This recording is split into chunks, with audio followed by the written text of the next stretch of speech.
ಏನ್ ಮಾಡೋಣ ಇವತ್ತ? ಎಳ್ಳಮಾಸೆ ಐತಲ್ರಿ, ಶೇಂಗಾದ ಹೋಳಿಗೆ ಮಾಡಂತವ್ರಿ. ಹೌದಾ? ನಮಸ್ಕಾರ ಸ್ನೇಹಿತರೆ, ಹೆಂಗದಿರಿ ಎಲ್ಲಾರು? ಇವತ್ತು ಉತ್ತರ ಕರ್ನಾಟಕದ ವಿಶೇಷ ಮತ್ತ ಅಮಾಸಿ ಎಳ್ಳಮಾಸಿ ವಿಶೇಷವಾಗಿ ನಾವು ಶೇಂಗಾದ ಹೋಳಿಗೆ ಮಾಡಾಕತ್ತೀವಿ. ಸ್ನೇಹಿತರೆ, ನೀವು ಮಾಡೋ ಕಮೆಂಟ್ ಎಲ್ಲ ನಾನು ನೋಡಾಕತ್ತೀನಿ. ನಿಮ್ ಕಮೆಂಟ್ ಓದಿ ನಂಗೆ ಬಹಳ ಖುಷಿ ಆಗಾಕತ್ತೈತಿ. ಇದೇ ತರ ನಿಮ್ಮ ಪ್ರೋತ್ಸಾಹ ನಮ್ಮ ಚಾನೆಲ್ ಮ್ಯಾಗ ಇರ್ಲಿ.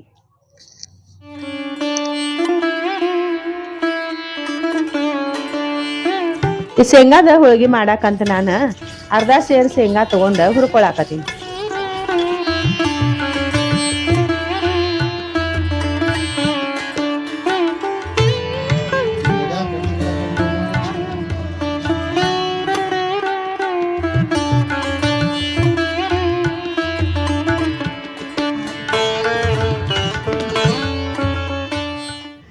ಈ ಶೇಂಗಾ ಸಿಪ್ಪಿ ತೆಗೆಯೋದು ಬಹಳ ಸುಲಭ ಐತಿ. ಒಂದ್ ಚೀಲ್ನಾಗ ಹಾಕಿ ಒಂದ್ 2 ಸಲ ನೆಲಕ್ಕೆ ಬಡದ ತಿಕ್ಕಿ ಮರದಾಗ ಹಾಕ್ಬಿಟ್ರೆ ಶೇಂಗಾ ಸಿಪ್ಪಿ ಎಲ್ಲ ಹೋಗ್ತಾವ. ಈಗ ಈ ಚೀಲ್ನಾಗಿನ ಶೇಂಗಾ ಮರದಾಗ ಹಾಕಿ ಸ್ವಲ್ಪ ಕೇರಿದ್ರ ಆಗಿ ಹೋಯ್ತು.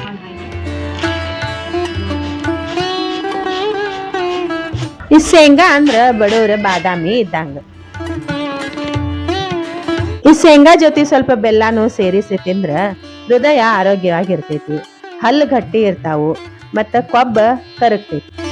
ಈ ಶೇಂಗಾಲಿಂತ್ರ ಎಷ್ಟೆಲ್ಲ ದಿನಸ ಮಾಡ್ಬೋದು ಅಂತಂದ್ರ ಶೇಂಗಾದ ಉಂಡಿ ಮಾಡ್ಬೋದು, ಶೇಂಗಾದ ಬರ್ಫಿ ಮಾಡ್ಬೋದು, ಚಿಕ್ಕಿ ಮಾಡ್ಬೋದು, ಶೇಂಗಾ ಚಟ್ನಿ ಮಾಡ್ಬೋದು. ಆದ್ರೆ ನಾನಿವತ್ತ ಶೇಂಗಾದ ಹೋಳಿಗೆ ಮಾಡಾಕತ್ತೀನಿ. ಈ ಹುರಿದಿದ್ದ ಶೇಂಗಾನ ಒಳಕಲ್ದಾಗ ಹಾಕಿ ಒನಕೆಯಿಂದ ಕುಟ್ಟಿ ಸಣ್ಣ ಮಾಡ್ಕೊಳಾಕತ್ತೀನಿ. ಇದ್ರೊಳಗ ಬೆಲ್ಲ ಮತ್ತೆ ಯಾಲಕ್ಕಿ ಹಾಕಿ ಕುಟ್ಕೊಳಾಕತ್ತೀನಿ. ಈ ಅರ್ಧ ಸೇರ್ ಶೇಂಗಾಕ ಅರ್ಧ ಸೇರ್ ಬೆಲ್ಲ ಬೇಕಾಗ್ತೈತಿ.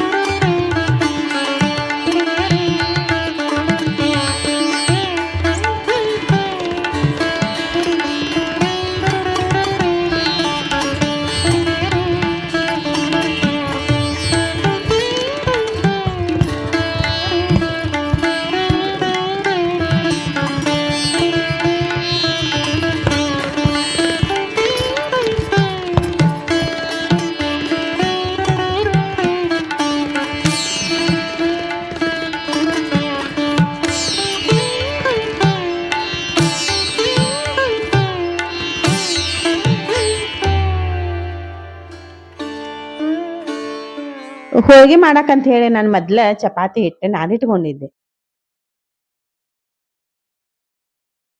ಈ ನಾದಿದ್ದ ಹಿಟ್ಟನ್ನ ಒಂದ್ ಸ್ವಲ್ಪ ಎಣ್ಣೆ ಹಾಕಿ ಚಲೋತ್ನಂಗ್ ಮಿದ್ದಿ ಉಳ್ಳಿ ಮಾಡಿ ಇಟ್ಕೋಬೇಕು.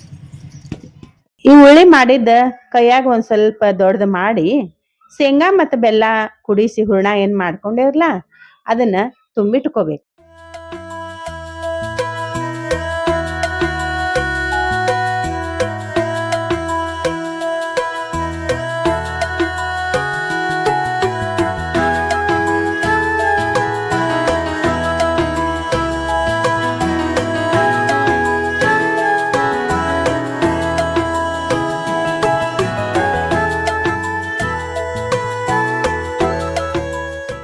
ಈಗ ಇದು ತುಂಬಿಟ್ಕೊಂಡಿದ್ದು ಉಳ್ಳಿ ಚಪಾತಿ ತರ ಲಟಿಸಿ ತವಿ ಒಳಗ ಚಲೋತ್ನಂಗ್ ಬೇಯಿಸಿ ತೆಗದ್ರ ರುಚಿಯಾದ ಶೇಂಗಾದ ಹೋಳಿಗೆ ರೆಡಿ.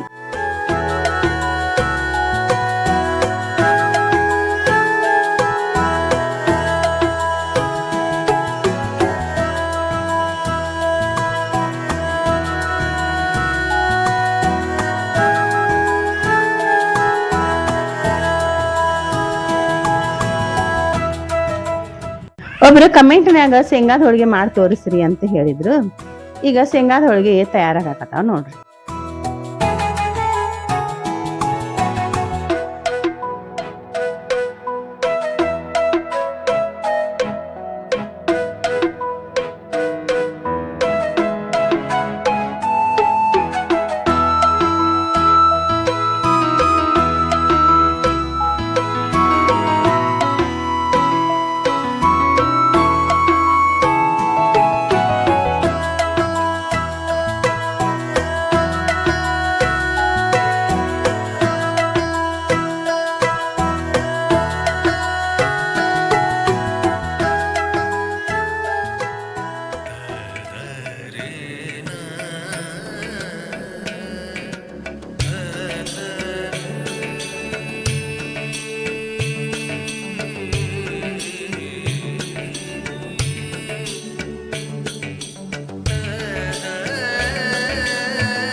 ಭಾಳ ಸಿಹಿ ಇಲ್ಲ, ಭಾಳ ಸಪ್ಪಗೆ ಇಲ್ಲ, ಅಗ್ದಿ ಬರೋಬ್ಬರಿ ಆಗ್ಯಾವ ನೋಡ್ರಿ ಶೇಂಗಾದ ಹೋಳಿಗೆ. ಈ ಎಳ್ಳ ಅಮಾಸಿಗೆ ನೀವು ಶೇಂಗಾದ ಹೋಳಿಗೆ ಮಾಡ್ರಿ. ಮತ್ತು ನಿಮ್ಮ ಹೋಳಿಗೆ ಹೆಂಗಾಗಿದ್ದು ಅಂತ ನಂಗೆ ಕಮೆಂಟ್ನಾಗ ತಿಳಿಸ್ರಿ. ಹೊಸದಾಗಿ ನೋಡೋರು ನಮ್ಮ ಫುಡ್ ಸಂಸ್ಕೃತಿ ಚಾನೆಲ್ನ ಸಬ್ಸ್ಕ್ರೈಬ್ ಮಾಡ್ಕೊಡ್ರಿ ಮತ್ತು ಲೈಕ್ ಮಾಡೋದನ್ನ ಮರಿಬೇಡ್ರಿ. ಎಲ್ಲಾರ್ಗೂ ನಮಸ್ಕಾರ.